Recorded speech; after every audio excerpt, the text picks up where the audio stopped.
The first section is the Egyptian roots of sound science.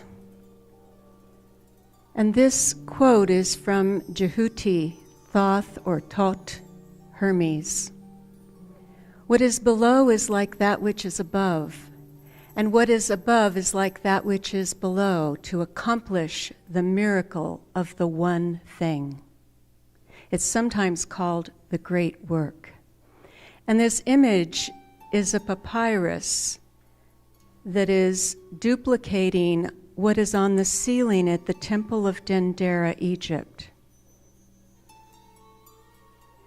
So we have the celestial patterns above and the music below. The sky and its stars make music to you. The sun and the moon praise you.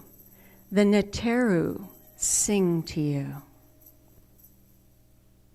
And that is from the temple at Dendera.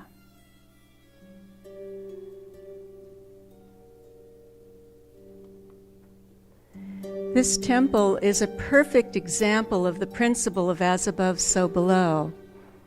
It has the heavenly zodiac above, and the temple carvings on the pillars and the walls are all dedicated to musical instruments and the goddess Hathor, goddess of music and transformation. And here you see the sistrum, the musical rattles with Hathor on them.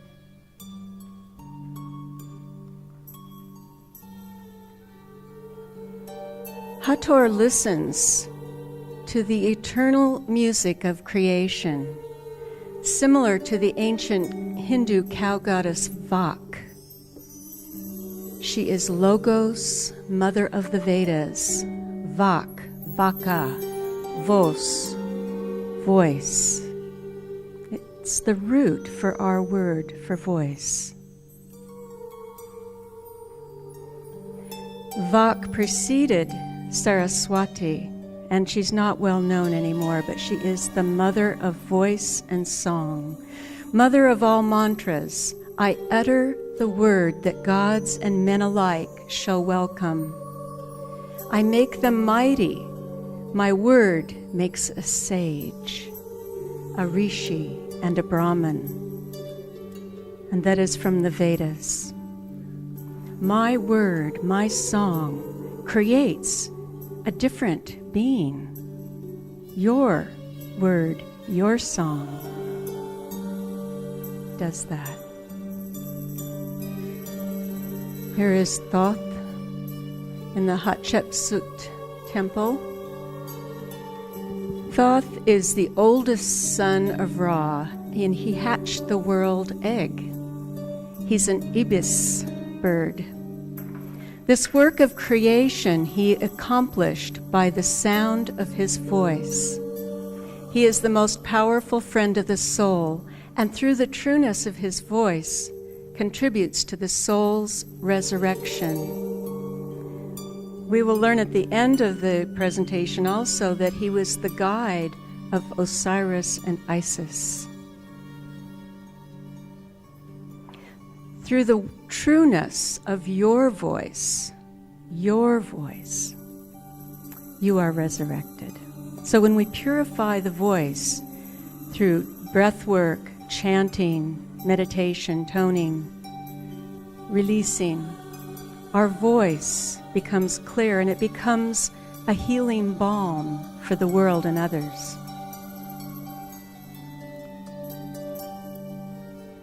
Egyptian temple music was guided by Thoth and his beloved Ma'at, goddess of truth. They taught that by continual singing of harmonious chants, humans grew like unto the gods. Also, when we sing in nature, the trees expand their force field. The stones in the stone circles in Great Britain, we did this dowsing test over and over and over. Everything increases its energy field with sacred song, with well-intentioned tones. The singing of hymns on earth is the reflection of heavenly harmony.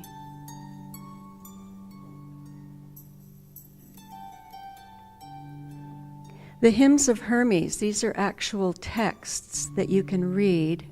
G.S. Mead, G.R.S. Mead, translated quite a few of them. The hymns of Hermes state that sacred sounds pour forth blessings and open a path throughout nature straight to the divine. The Vedas say that it is the fastest way to enlightenment and awakening. Sacred sound. The Egyptian texts say that Isis, Queen of Heaven, received the secret name of Ra. Actually, she tricked it out of him. He was bitten by a venomous snake, and he was dying. Ra is actually more than our sun. It is this energy behind the brilliance in the sun. You could call it the great central sun. So Ra was dying, and Isis tricked him out of his secret name, because with that name, she could do anything. She had the sound codes of creation. She uttered the spell with the magical power of her mouth. Her tongue was perfect, and it never halted at a word. Beneficent in command and word was Isis, the woman of magical spells. Now, I put the references here so that if you want to further research these sources, there is a tremendous amount of information available. With this key, Isis chanted the dismembered parts of Osiris back together. Remember, he was cut into 14 pieces by his brother Set. Thou wilt enchant the sky, the earth, the abyss, the mountains and the sea. Thou wilt understand the language of the birds. I always wondered where that language of the birds, they call it the green language in alchemy. I wondered where that came from. Of course, it had to come from Isis, and here she is with her great wings, the language of the birds. Knowing the technology and the science of sound.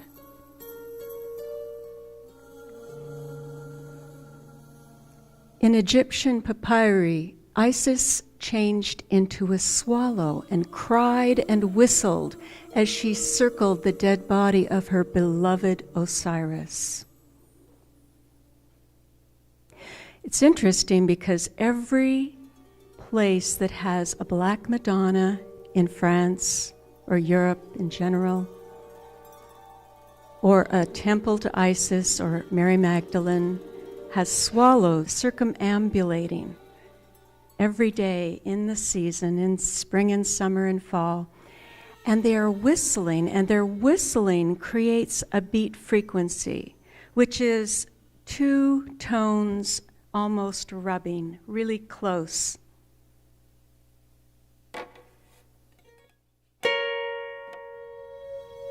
But even more close than that.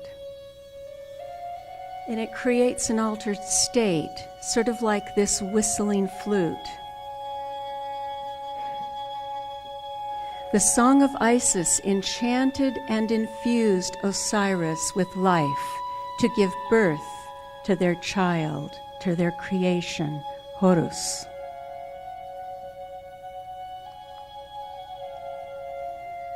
The swallow hieroglyph in Egyptian language means great. The Egyptian word means to anoint. So these are connected with Isis, the great winged one. I have a sense that she's one of those of the bird tribes that came a long, long time ago. And when you go into many ancient traditions, you find people that are with wings or manifestations of birds like Quetzalcoatl, the plumed serpent.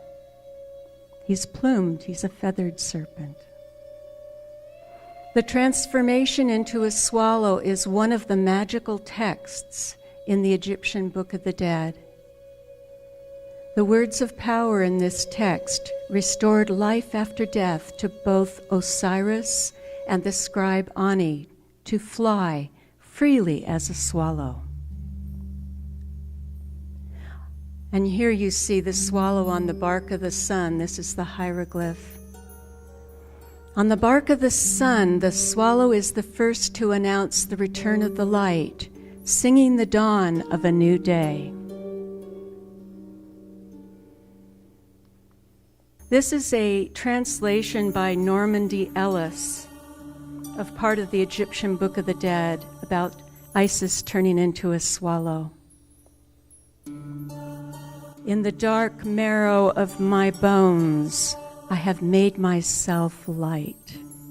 I am the swallow spinning at dawn, through whom light enters the sky, who flies formless above a world of forms, ringing across the horizon.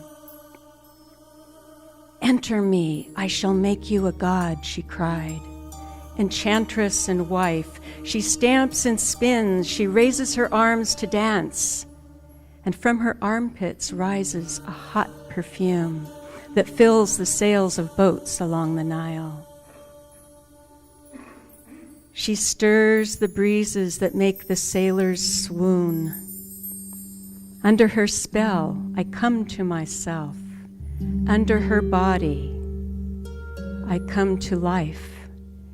She dances and draws down heaven, as above, so below.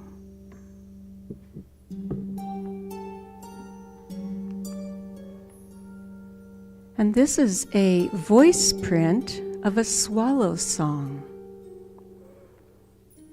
The dominant notes are C sharp and F sharp.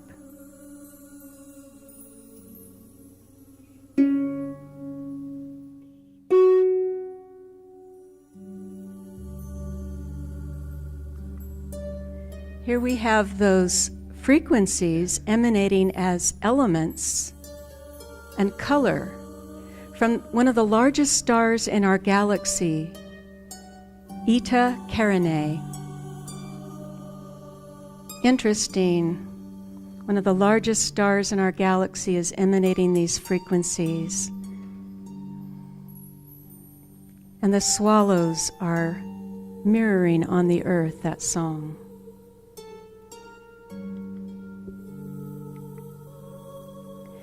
The Egyptian manuscripts have shown musical notation using 7 tones or notes and 7 colors. The French Egyptologist M. Villoteux found that Egyptian harps had colored strings to match the musical notation. And here you see a 7-stringed harp. And here there are 7 notes to an octave on my harp, and they are colored. So this is a very ancient tradition. This occurred on my wall one day. The crystal in the window refracted perfectly to make the shadow of 7 strings and the colors of the rainbow and the 7 tones. And we have the 7 tones and colors in the human energy system.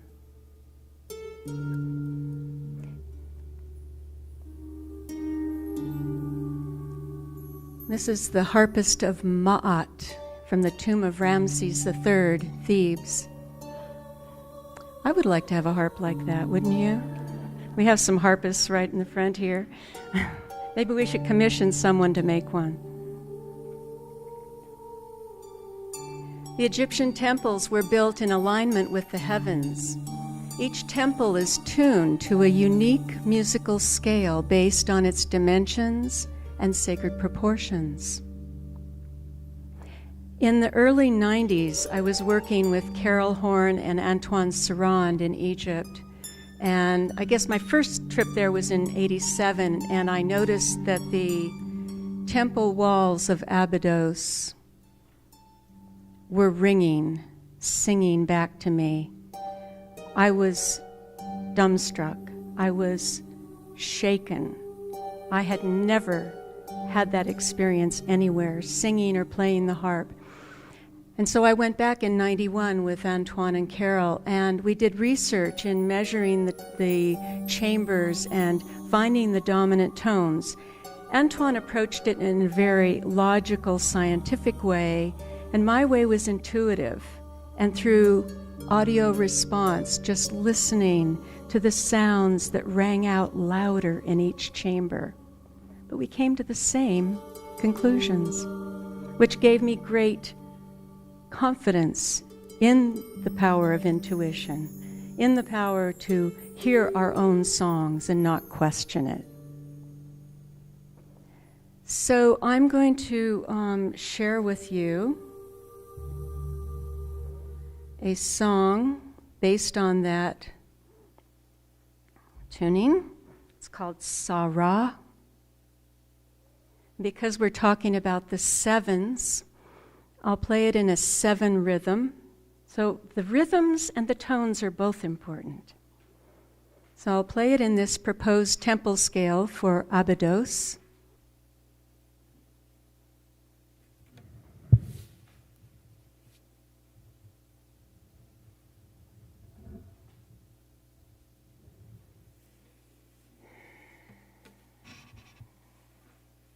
So just relax and dream a little bit.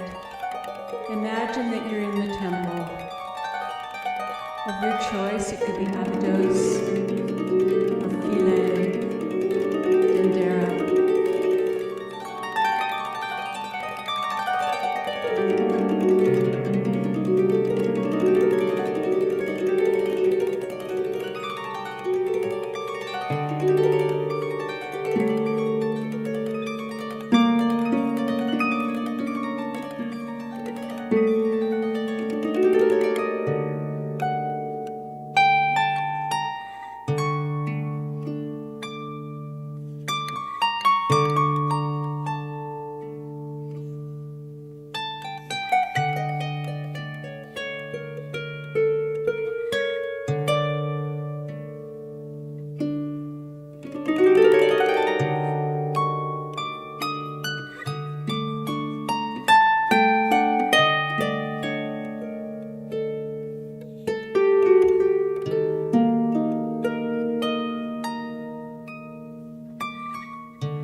Music was used to regulate the material and immaterial worlds. A string resonates with the macrocosm of the universe and the microcosm of the human soul. In the hymns of Hermes, the order of singers maintained the harmonious patterns, enchanting earth and sky. Thoth, or Jehuti, is the tongue of Ra. What emanates from the opening of his mouth cometh to pass. He is the source of speech, the vehicle of knowledge, and the power of the spoken word. In the manuscript called The Key, Hermes teaches the way to enlightenment by chanting hymns of praise and pouring these blessings on all beings. The hymns of Hermes use sacred words of power to raise the inner resonance, and one became as a god.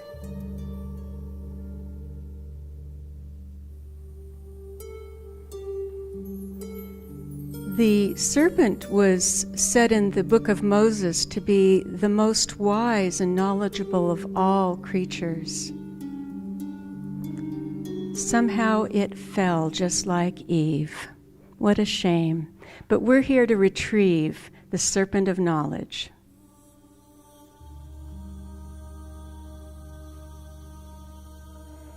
In the legend of the twins Amphion and Zethos, they were from Greece, they conquered Thebes. It fell to them by the power of music. Hermes had given Amphion a lyre, and when the twins conquered Thebes, it was the sound that caused the stones to slide effortlessly into place. And these are not small stones. In Tibet, Swedish aircraft engineer Henry Kjellson witnessed 200 lamas levitating huge blocks of stone up a 400-meter cliff. That's not 400 feet, that's 400 meters, a little over a yard. The lamas used chant, drums, and trumpets to concentrate a laser-like beam of sound energy.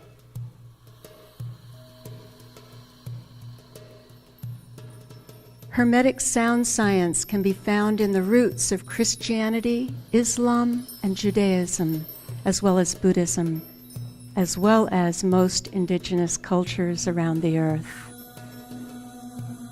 The mystical sects of all these traditions used purification with sound to build a diamond body of light to become Christed or Osirified. Here you see the diamond, double diamond body around Yeshua. This is a window, very powerful spot in the crypt at Roslyn Chapel.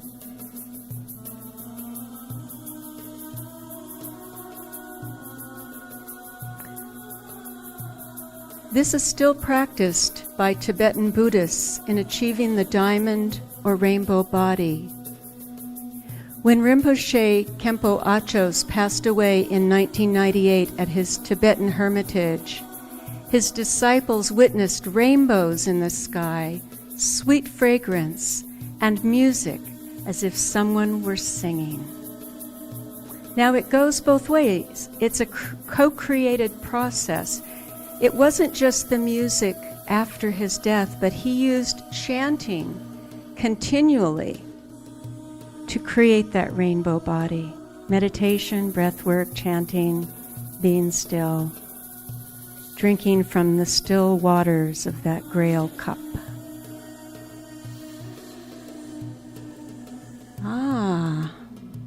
Red Tara. So I'd like to invite you to chant along with me this mantra. This helps all of us to not just build a diamond body, which many of us may not ever do that, but chanting clears energy. It helps to release heaviness, karma, tiredness. It does two things. It dissolves what we don't need, and it builds that which serves us. And especially if we're using ancient mantras, it's even more powerful, because these mantras are added. The energy when we chant them is added to all of those throughout time, whoever chanted those mantras. It's like a huge sound bank, and forget the money bank. Let's create a sound bank for this new era. The sounds that we chant together can dissolve past limitations and clear the path for unlimited potentiality, not only for ourselves personally, but for our planet, for our beloved Earth, and all beings.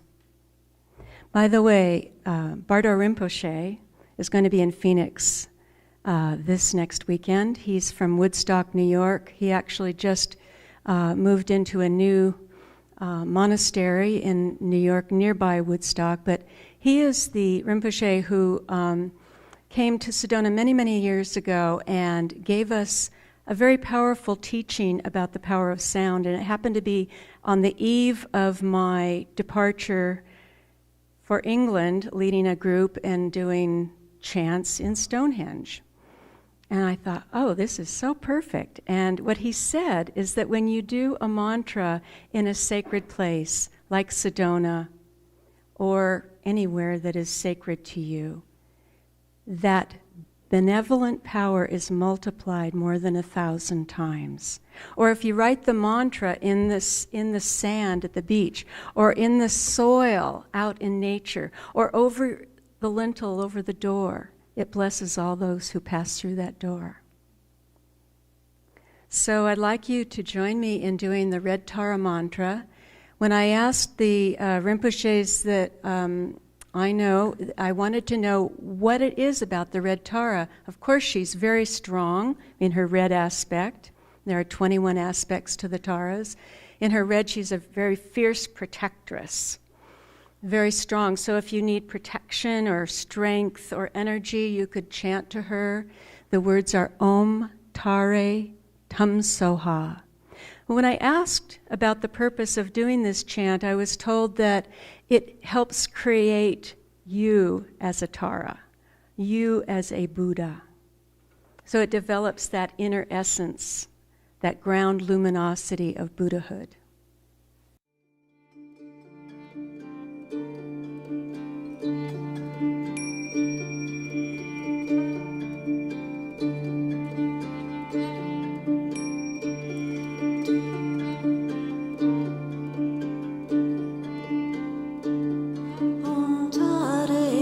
Soha,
The Song of Sion. Here you see Mary Magdalene in her chapel in Rennes-le-Château.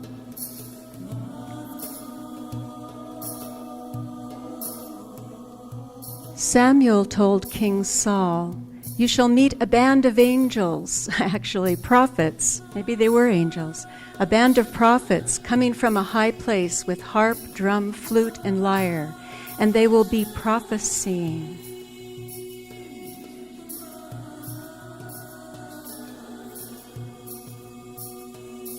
These prophets, after the age of prophets disappeared in the Judaic tradition, the women stepped forward with their songs to become the prophets.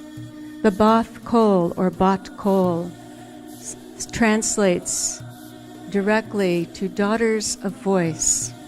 They were the Hebrew prophets and singers, and their sound opened the gates of heaven, so that they could receive the voice of Shekinah, the voice of wisdom.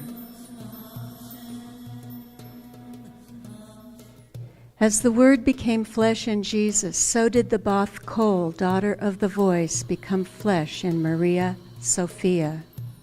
And here we see Mary Magdalene on the shores of Provence, near Saint-Baume, where she came ashore in the boat with no oars. Now it's interesting, my friend Henry Lincoln said that the ancient tradition of coming ashore in a boat with no oars usually indicated it was someone of a royal bloodline descent.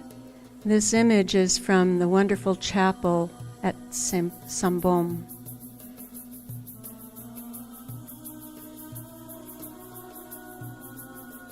Wearing nothing but her hair. Each morning, a group of angels lifted Magdalene above the summit of the cliffs, where she could listen to the entire choir of angelic hosts, the divine sounds of original and continuing creation.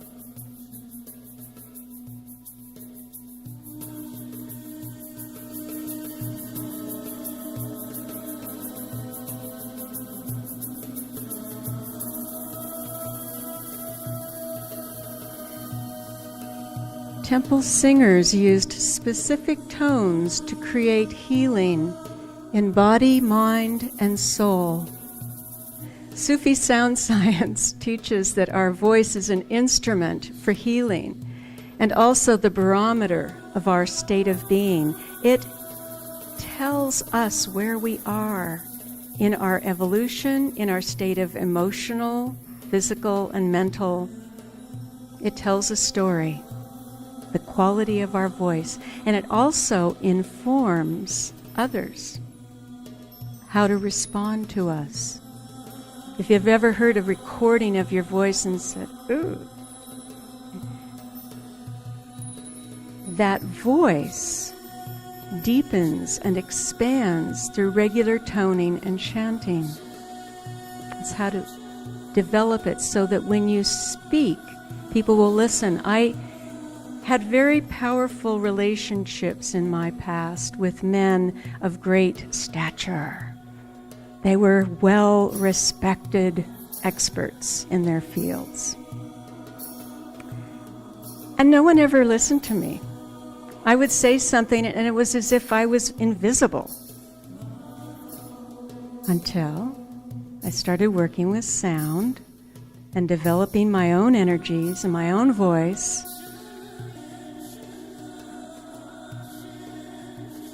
Musical instruments like David's harp were used by all the prophets in order to enter into an ecstatic mood before receiving the spirit of prophecy. This is from the texts of the Zohar, which are the esoteric Kabbalah aspect of Judaism. Many people say that they were composed in the 12th century in a place called Girona, where I'm going this May. We have a tour there working with a wonderful woman who has studied these traditions for a very long time. So these were traditions that were used around the world. Shamans use music to enter an altered state. We can use music, drumming, chanting, whatever is our inclination, to expand our energy field, open ourselves up to greater potentiality.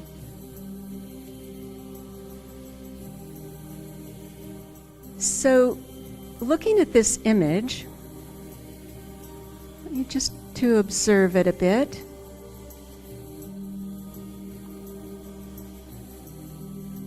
And then close your eyes. Make sure you're in a relaxed position and uncross your legs. And we're going to chant together, Yod He Vov He. This is a very powerful chant in the Judaic tradition, the ancient Hebrew syllables. They're like bijas, creative seeds to clear and develop potentiality, to create what our true vision is.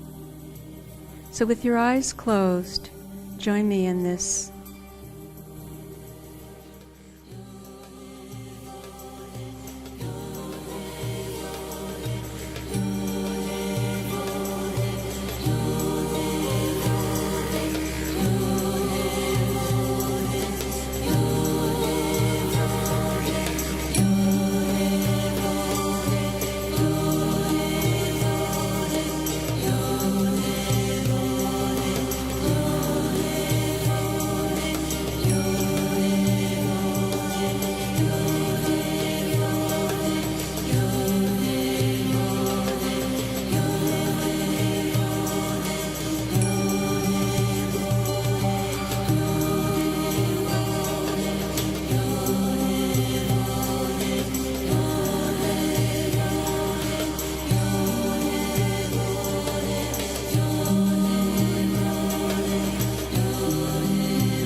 To open your eyes and look at the image again. When you're ready, take a deep breath, a sigh on the exhale.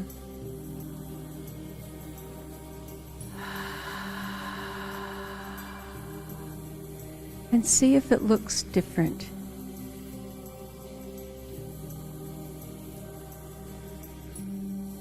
Did anything change?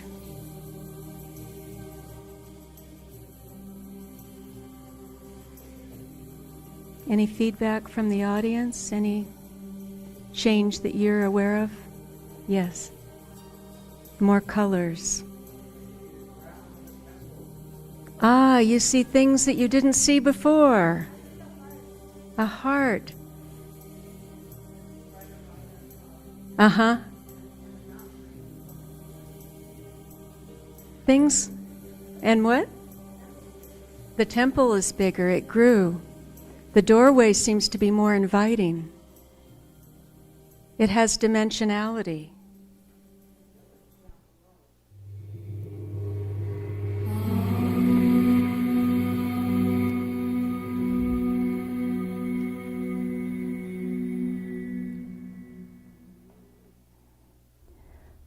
Toning and chanting benefits.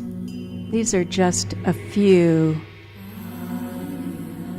It increases sensory perception, as you just discovered, clarity, and intuition. Toning and chanting releases limiting beliefs, stress, and dis-ease. It charges the brain and alters our brain state, inducing alpha-theta states, which are associated with healing. We did experiments in the research labs at the University of Washington Medical Center and found that dowsers, shamanic healers, energy workers, and toners like me all entered the alpha, then theta, and even delta states when we were in the process of opening. It synchronizes the heart-brain-body rhythms, producing a state of centeredness, balance, and integrity. You feel a bit of that tonight, probably, and in your own practices, I'm sure many of you have. It dissolves the veils to remembering original intention. That is one of the greatest gifts that this toning and chanting and sacred music making can do. I don't want to leave out dance, but that's just not my job this lifetime. I love to dance. And often the dance goes with the song. It expands our life potential and creativity, opening a gateway for soul freedom.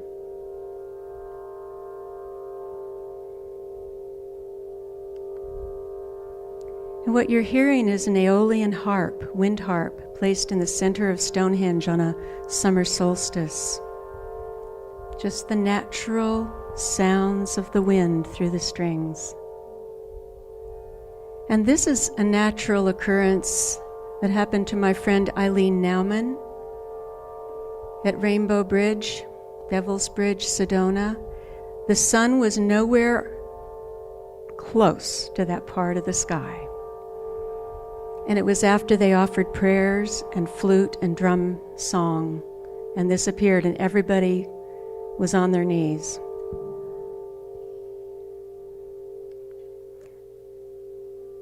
This appeared right in front of Madonna Rock. Here's the Madonna and Child right at the Chapel of Holy Cross. In Nicholas Mann's pentagram landscape temple of Sedona, it's the center of the pentagram. We'll learn more about pentagrams later. This occurred after I was up there chanting with my granddaughter songs to Our Lady, and days before the big tsunami in Indonesia. There's the DNA spiral going through there.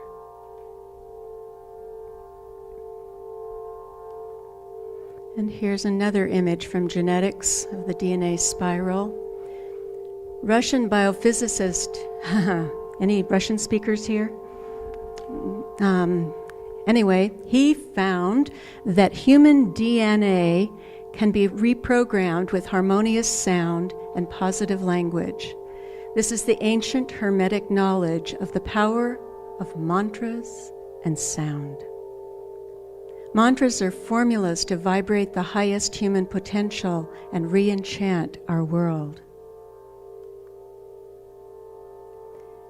As I was saying about the University of Washington research, here is a chart of some of the testing of what happened to the brain.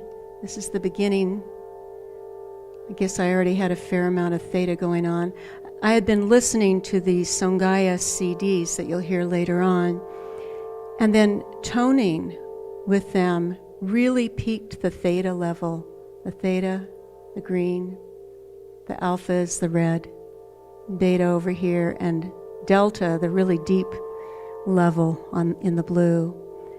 Then both the alpha thetas peaked. The brain went into an altered state, and then they totally balanced. So these are some of the things that happen when you're toning and chanting. This is a energy field imaging machine that was testing in Mexico City many years ago, coming off the Avenue Insurgentes, the largest, most congested road that I know of in the world. I think it is the longest in the Americas. And it was fairly stressful, and the aura field is quite lopsided and very high beta brain state. Not high beta, just beta state. And after 1 minute of doing Om Mani Padme Hum, this was an old photo, so this is faded a bit, but these were very brilliant, deep royal blues and purples that were developed, which indicated an entry into the alpha theta state.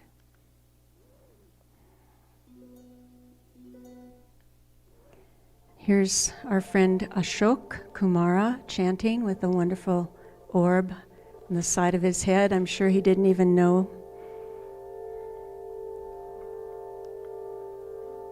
And I'm playing for a mass for a dear friend who passed over, and I'm chanting.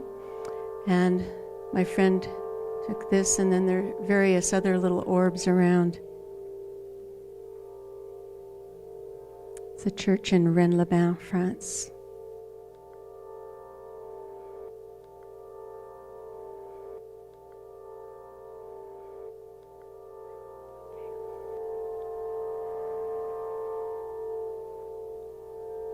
What in the world is the song of the resonant green snake? Do you know the Goethe story about the green snake? He wrote about this. We're going to learn a little bit about the green snake. This is St. John, Lazarus, in the Saint-Lazare Church in a place called Avallon, France. Here we see, in principio erat verbum, in the beginning was the Word. We see this lovely serpent coming out of his cup.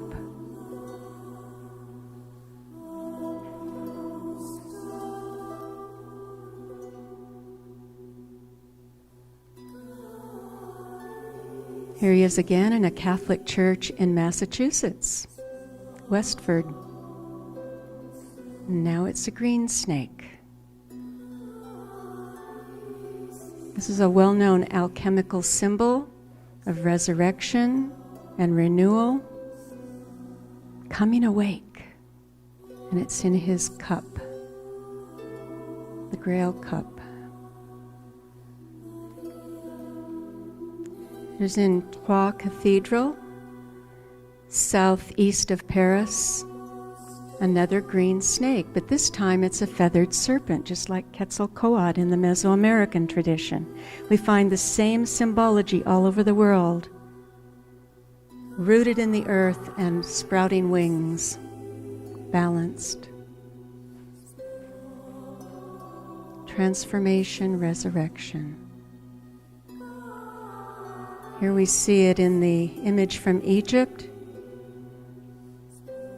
The serpent shape can be symbolic of energy movement, water, wisdom, kundalini rising, sound waves, resurrection, and it happens to be the symbol for the age of Aquarius.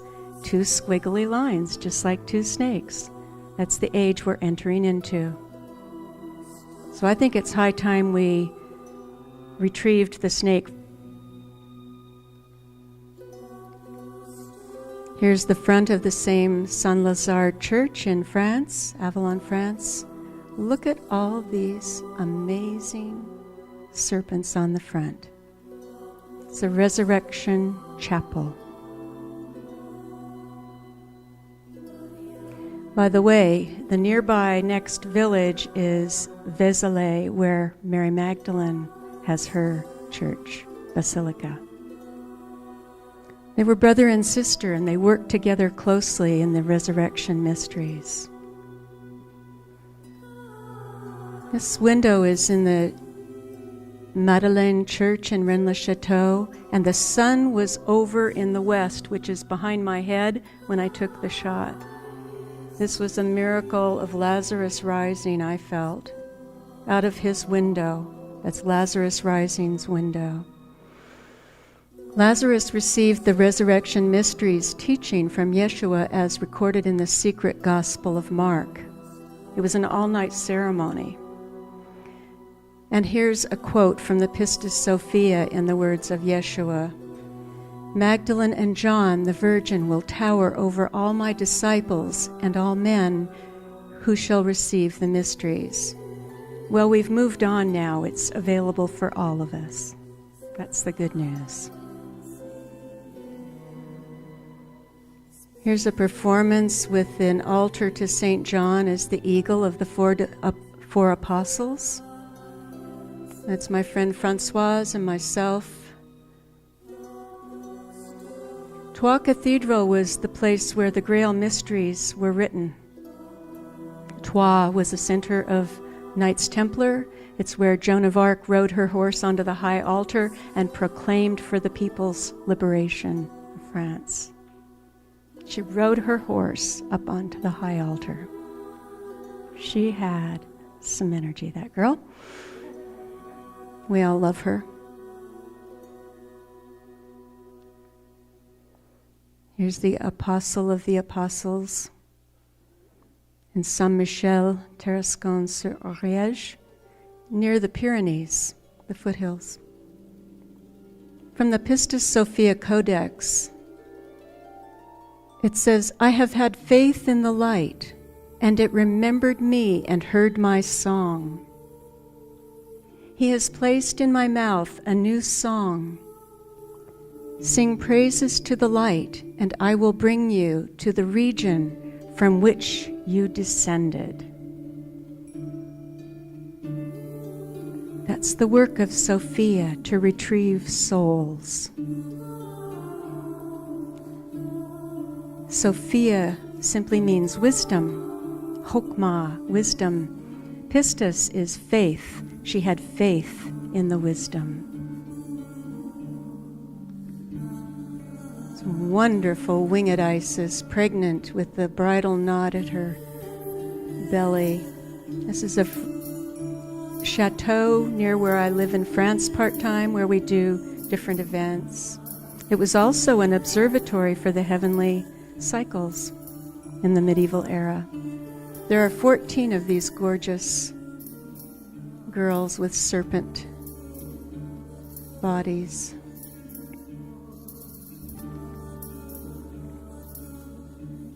This is a billboard on the way to my village in a place called Limoux. It's famous for its original formula of champagne. The Grail cup is filled with golden elixir, the serpent green and winding and entwining as the vine, the temple behind. And here is a wonderful alchemical image from the 5th century. The alchemy of the 9 musical spheres of creation and the 9 muses. The serpent flows freely and easily through the spheres as the life force and divine song of creation. We have the jed pillar of Osiris, and kind of similar in the U.S. genetics image. We find these images everywhere. Sound, breath, and meditation is the key to awakening the internal serpentine pillar of light.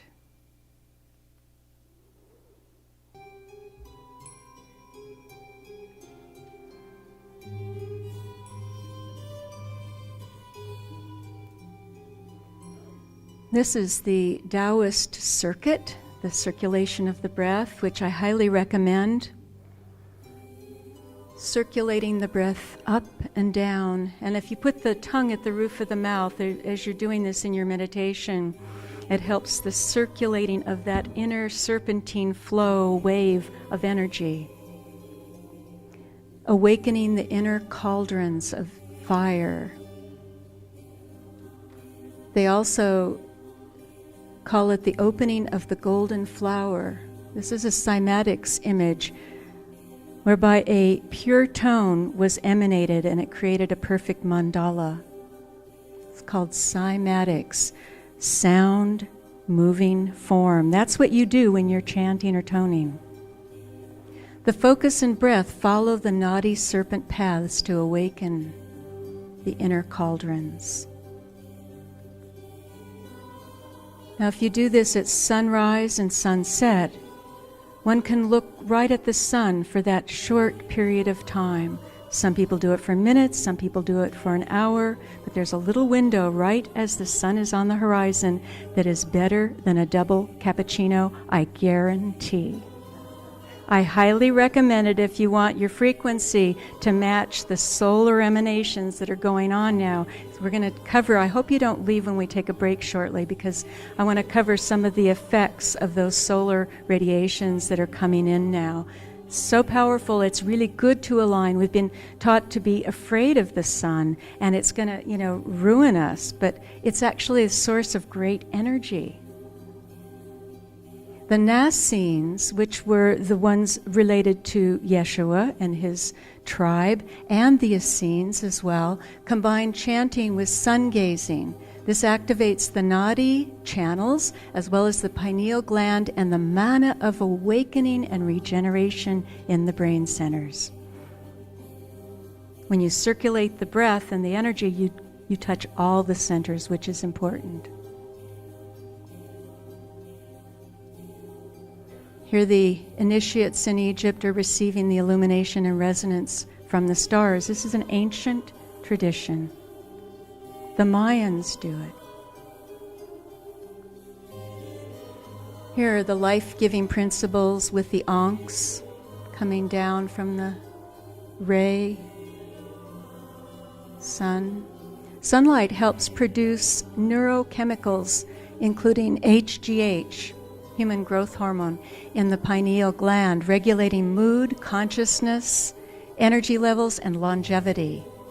The pineal gland generates a magnetic field and contains magnetite, thus interacting with magnetic fields of the sun and earth, for instance, places that are very magnetic, like Sedona. Places of red earth are always sacred places.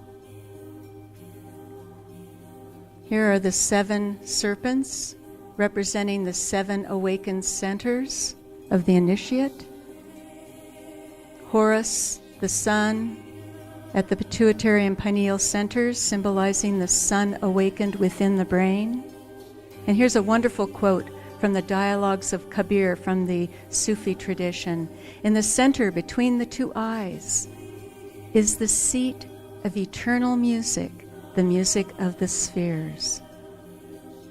And if we had more time, I would share many, many stories of how awakening this center, you begin to hear, many of you may do this already, hear the subtle sound currents, the music of the spheres, the sounds ringing in the air stronger at certain points, certain places.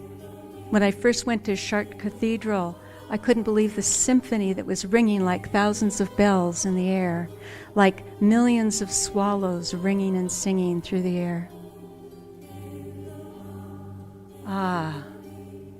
And we come to a completion of the first part of the great work. We began with the green snake, initiating new beginnings,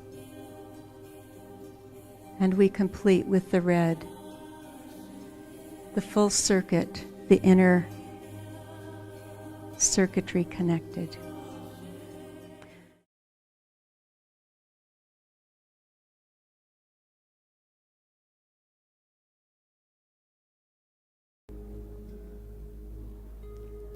What we're hearing on the recording is a meditation on the tone G sharp. Now, in my system that I work with, that has been handed down for quite a long time, that tone resonates with the galactic center. The Mayans call the center of our galaxy Hunab Ku, and Humbolt's men explained it to me that it's shaped like a G. It's a spiral. It's the G letter, Che, in Mayan. So this tone you're hearing now is a G sharp, which could resonate with the galactic center and connect us with that expansion. Song of the Stars. Again, we have the sky and its stars are singing in you. From the Dendera Egypt temple. In fact, all of creation hums in audible and inaudible tones. The word universe means one song. These universal tones are constantly bathing and communicating with us, as above, so below. The wonderful Algonquian song. I don't know the melody they use, but the words are so incredible. We are the stars which sing. We sing with your light. We are the birds of fire. We fly across the heavens, and our light is a star which sings. Literally so. The minerals in our bones and the iron in our blood began as an exploding star somewhere in space, some time ago, long time ago. We are literally the stars which sing. There's a star map on the wall of Egypt. Marsilio Ficino, who created Neoplatonic academies during the Renaissance in Florence, Italy, wrote 3 books on life. He says, by their harmonious rays and motions, penetrating everything, planets daily influence our spirit secretly, just as music does openly. Nicholas Mann has created this wonderful star alignment with midwinter sunrise at the Glastonbury Tor in England, and the mound touching it, the center of the galaxy, touching us, touching all of us at this time, during this time of alignment. Nicholas has a whole period of 1980 to 2016, and I think if we're focusing too heavily on this one year, we're missing the point. We are in it, and it's going to keep going. That flowering.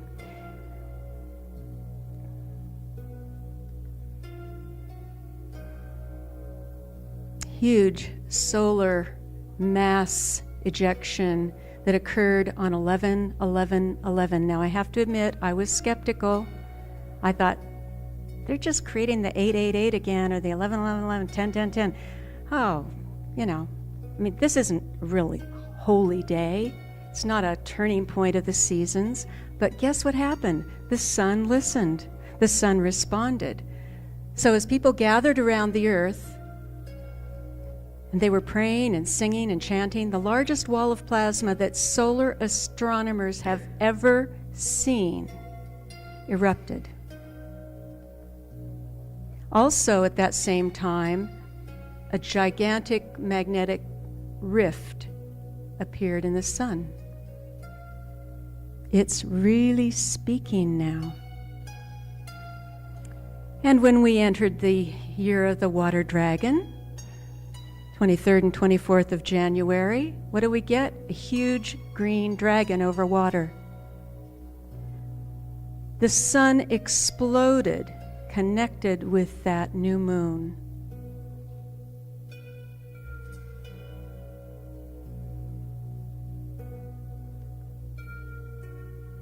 by the way, that conjunction Sun and Moon was in the sign of Aquarius, signaling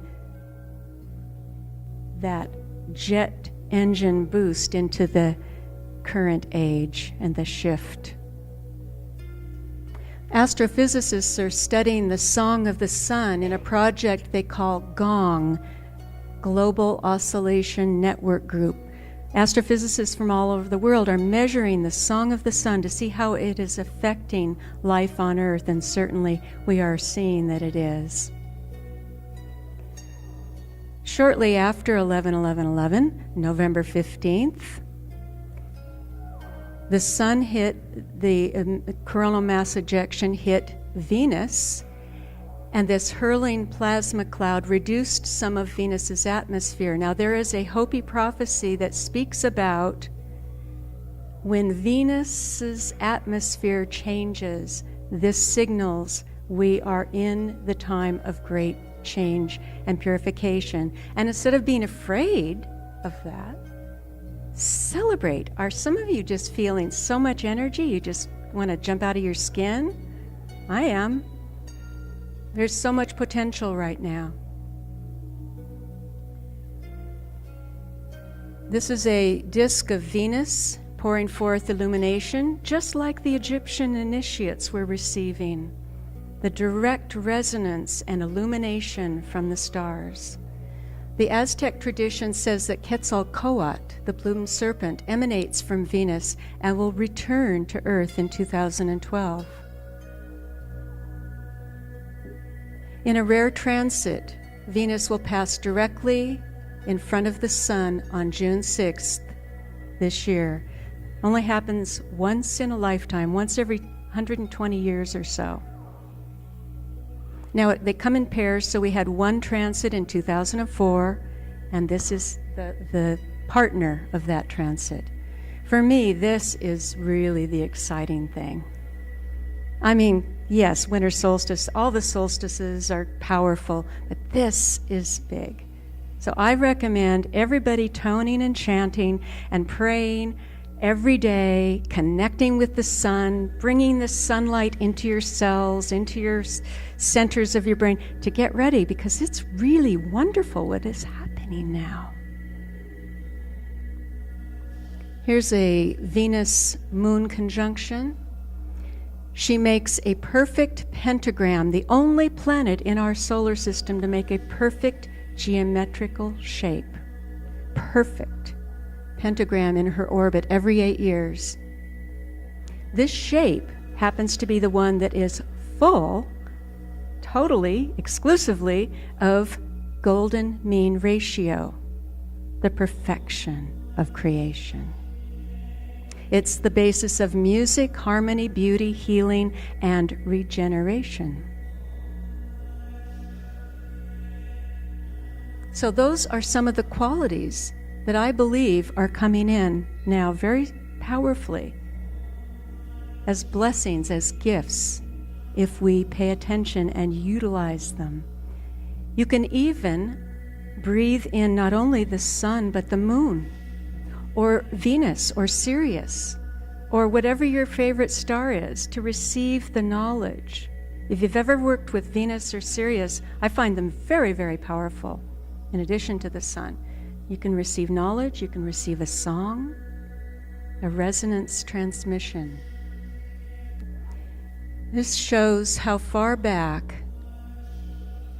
from the 16th, this is a copy, a 7th century copy, but back to 1600s BC, the Mesopotamian Babylonian traditions were recording the transits of Venus in these stones. This is from the British Library.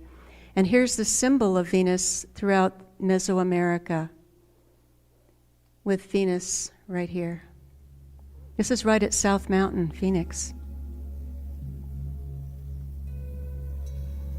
These are called the Akar lions of yesterday and today, and as we stand at the threshold of a new age and the ending of a 26,000-year cycle, this is the time to create what we want, our visions for the future.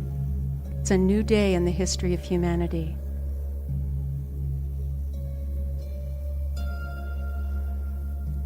And in the ancient traditions of the Middle East, God was expressed in several various ways as El or La, meaning the one or I am that I am. In Hebrew, Eloha, Elohim is plural, Eloha is singular, Elat in the Old Canaanite, Allah or Allahu, Arabic, Allah, Aramaic. So I'd like us to join together with another chant, and this time with the crystal bowl, and all of our voices harmonizing as you feel. And I want you to choose any of those words, the Eloha, Elohim, Elat, Allah, Allahu, Allaha, as you will. Feel it. Create your own way of doing it. But try to listen to the other voices, and let's create a beautiful gift for the earth together. So I'm going to start it, and then I want you all to join in.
Our human energy field is constantly interacting with the cosmos, sun, moon, stars, and earth resonance. These cosmic frequencies also influence all biological systems and growth patterns.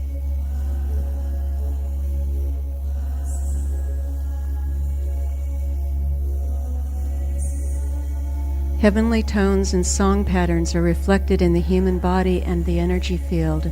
This is a wonderful 15th century image of those celestial patterns as they affect the human energy field in the wonderful Vesica Piscis shape with all the zodiac around on the outside. Medieval text from the British Library showing casting of a chart to see the star influence on a newborn child. Medical and soul astrology have both been used by the ancient cultures for thousands of years including in our current time. Here's King Edward III being shown the planetary influence on trees and plants. The key is to restore all the frequencies, to become whole and integrated for healing. Here we see all the planets represented in all the color tones, the frequencies. These celestial tones can actually be measured in our voices. We can find the tone map to know where to work to liberate ourselves and to integrate. This is the basic wheel that I've been using since the early 90s, with the zodiac of the 12 tones, 12 colors. This is a form of bioacoustic medicine, and the goal is wholeness and integration. We have to know where we're dropping out, where the stress points are. Everything in creation is singing. String theory now proves this. Well, it's not really a theory anymore, is it? And all of life forms can be identified by their specific frequencies or formula of frequencies. Nothing's simple, is it? We are all made up of symphonies of frequencies.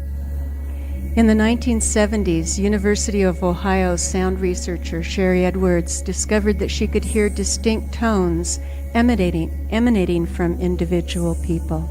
When she sang the same note back that she heard, extreme, dramatic, immediate effects occurred. This gave her the hunch that she was on to something, and she was one of my first, more scientific teachers. My first teachers were life and nature and indigenous people. They have the same traditions. Edwards developed voice analysis to analyze individual voice tone patterns to find the sound signatures for healing. Therapeutic sound formulas are then created based on an individual's weak voice tones, what is dropping out. We have Alex Gray's wonderful art showing the network of light through the system. We use voice spectrum analysis to find the sound blueprint, tones for healing, to return our lost chord. The frequencies missing in the voice relate to limiting patterns and beliefs in the body, mind, emotions. They also relate to genetic tendencies and karma, belief systems, emotional patterns. We all have them, but you can read them in the voice. Using one's signature tones reconnects the inner pathways, creating wholeness, freedom, and soul evolution. With a frequency analyzer, we measure the voice pattern to identify the strong and weak points. Combining this analysis of the voice results and the planetary tone chart, we've been seeing that these planetary and solar influences are affecting all biological forms, and each person has a tone pattern formed by the planetary patterns at birth. It forms a blueprint that can be changed. It's not a fated thing at all. You can work with it and shift it if you know what you're working with. So it's like the as above, so below, the Hermetic tradition. As above in the heavens, the moment of birth, below we receive that music in our own personal symphony. The voice is a barometer of the state of our beingness. The voice indicates one's character and the expression of one's spirit. Hazrat Inyat Khan, Sufi master. The Sufi tradition, the esoteric aspect of Islam, which I wish came back stronger right now in the world, they carried tremendous amount of knowledge about working with the voice and the frequencies in the voice. He again said, the person who has found the keynote to their voice has found the key to their life. Here's a voice print of someone who's pretty out of balance here, heavy tones over on this side of the scale and nothing over here. It turned out that the issues for that person emotionally and physically were sitting right in these areas that were dropping out. Deepak Chopra also says something similar. The body is held together by sound. The presence of stress and disease indicates that some sounds have gone out of tune. So we're just bringing back the right tuning. What a time we live in where all the crystal bowls and tuning forks and toning and chanting are occurring. We live in that threshold between the ages that we have all potential to change everything with our song. That is actually the theme of the creation story of the Avapai Apache people of this area. She listened to the songs of heaven when she emerged in Boynton Canyon, Komalapokuia. She listened and she trusted what she heard, and she sang, and her song changed everything. Your song changes everything. Some of the effects of applying missing voice frequencies found by voice analysis are, isn't this a great image? From Scientific American, and I love it when this stuff bleeds through into all levels in science, technology.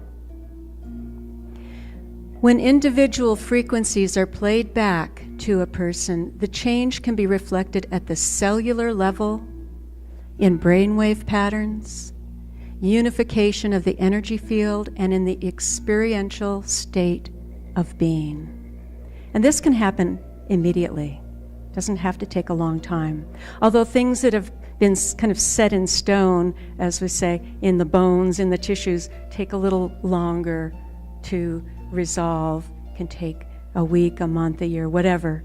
It just depends on how long-standing a genetic tendency or pattern in the body is, or emotions. But through toning, you can release all that and clear it, not only for yourselves, but for your ancestors and those who will come after. Clearing the family lineage with sound.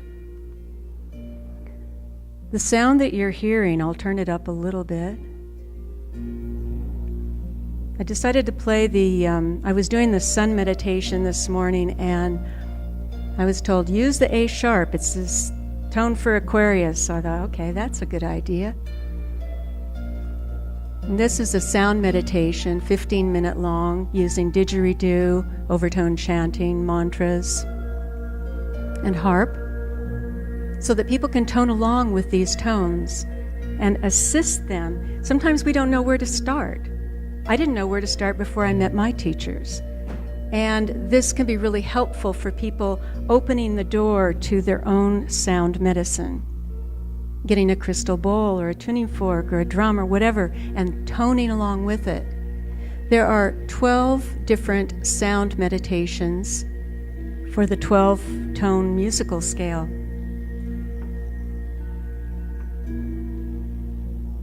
Each tone relates to specific nutrients, organs, physical functions, mental, emotional, and genetic patterns, trying to cover all the bases there. Just to let you know that everything carries a frequency, even a thought, even a feeling. It all has frequency that can be measured. Therapeutic formulas are then created based on the frequencies stressed or missing in the individual voice and the planetary tone pattern. They mirror one another, as above, so below. Cannot wait to show you how this is rooted in the traditions, in the mystical, Western mystical traditions in Europe. It goes from Egypt, Babylonia, and before, and then it filters into the West through the Hermetic texts. And it'll all start making sense.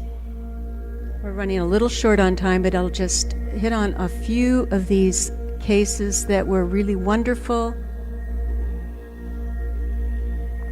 and striking. In Mexico City, I've done a lot of work for many, many years. And the children in the clinics that they were using the Songaya sounds that you're hearing were suffering from limited motor response. They were frozen physically, as well as autism, inability to speak or share, come out of their shell. They saw coordinated movements, and what was interesting is they saw circular movements with these sounds like you're hearing.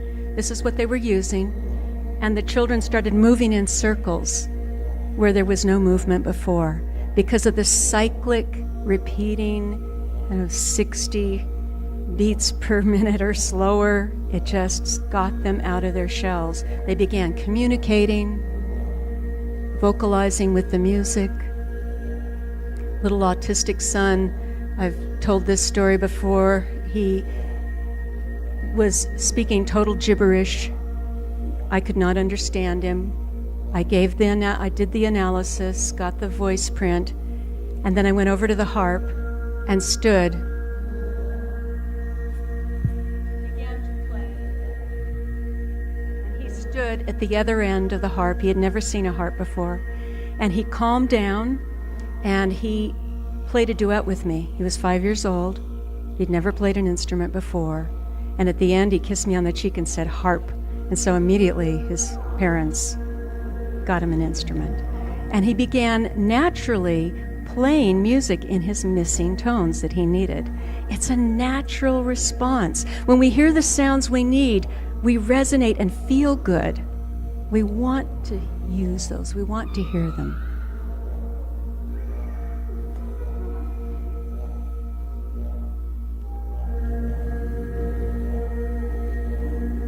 Oh, in a dolphin project I was doing with autistic and disabled children in Mexico City, Dr. Fritz Zimmerman said that there was a synchronization with the waveforms between the therapists, the dolphins, and the children in a state beyond separation. And in that state, the children came out of isolation and they could communicate. They began to develop all of their sensory abilities. All of these are online. You can see them on the voice analysis page. This is fun. This was a wonderful local client.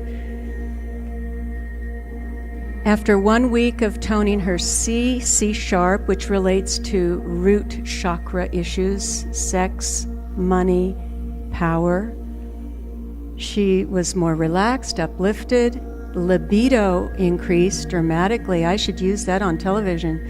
If I ever wanted to get really busy. Second week, she was more calm, aligned with her true purpose, and she made a major business gain. Again, root chakra things.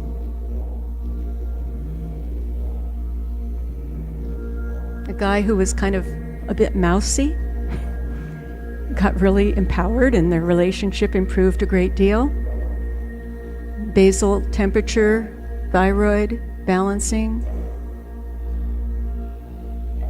use in body work and other therapies, it can increase the efficacy. This is an interesting one. I didn't show you the images because I was in my underwear and it's really embarrassing. But the video imaging footage taken up in Bellevue, Washington with the same doctor I mentioned earlier, Dr. Juan Acosta,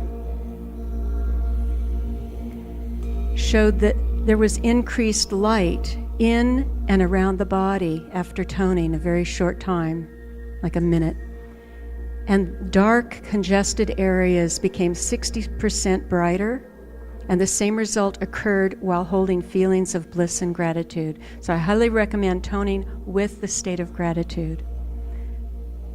Find something that you can appreciate about yourself or another and focus on that feeling of gratitude, and it totally shifts your frequencies within and without. Here's a family in Portland. Now the husband's singing all the time. I hope she enjoys it. And they're singing as a family. Now that's wonderful.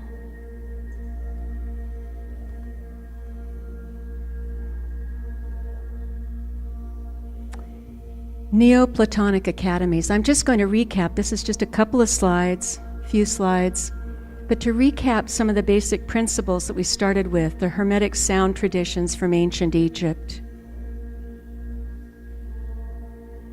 This is Marsilio Ficino, and he was the first one in the Florence area in the 15th century to translate the entire body of Hermetic teachings called the Corpus Hermeticum. This painting, by the way, is from Leonardo da Vinci. They had quite a crew of incredible artists and thinkers and practitioners of these sacred arts during that era. And they exploded these traditions into Europe, and there was a great flowering. In his academy in Florence, there was a sparking and flowering of the Hermetic wisdom into the West. They combined the study of astrology, music, and medicine. Sound familiar? The same principles over and over throughout time. Music, astrology, music, and medicine. Astrology, planetary patterns, voice patterns, it's the same thing. Pythagoras used to make sound formulas based on the planetary configurations for each person, with voice and lyre. According to the 3rd century BC historian priest Manetho, Thoth was a counselor to Osiris and later assisted Isis in ruling Egypt. Manetho says that the second Thoth Hermes, apparently it was a tradition, a lineage, translated teachings from ancient stone tablets from the first Thoth. These became the 42 books of Hermes, housed in the Egyptian temples. The first book was called The Chanter, and the next 4 books were a series on astronomy called Horoscopus. Interesting, eh? Same themes. Here we have Orpheus and his lyre in the Byzantine Museum in Athens. These academies used music based on a person's horoscope as therapy to heal both body and soul. We combine medicine and Orpheus's lyre. To the Egyptian priests, medicine, music, and the mysteries were one and the same. And I love Ficino. And we play the lyre precisely to avoid becoming unstrung. Music according to the rule of the stars, the motions of the heavens, and an individual's horoscope will engender a forceful, celestial, healing power. Ficino. The stars are singing to each one of us. As above, so below, and the beauty of the song of creation.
Your time is now the season.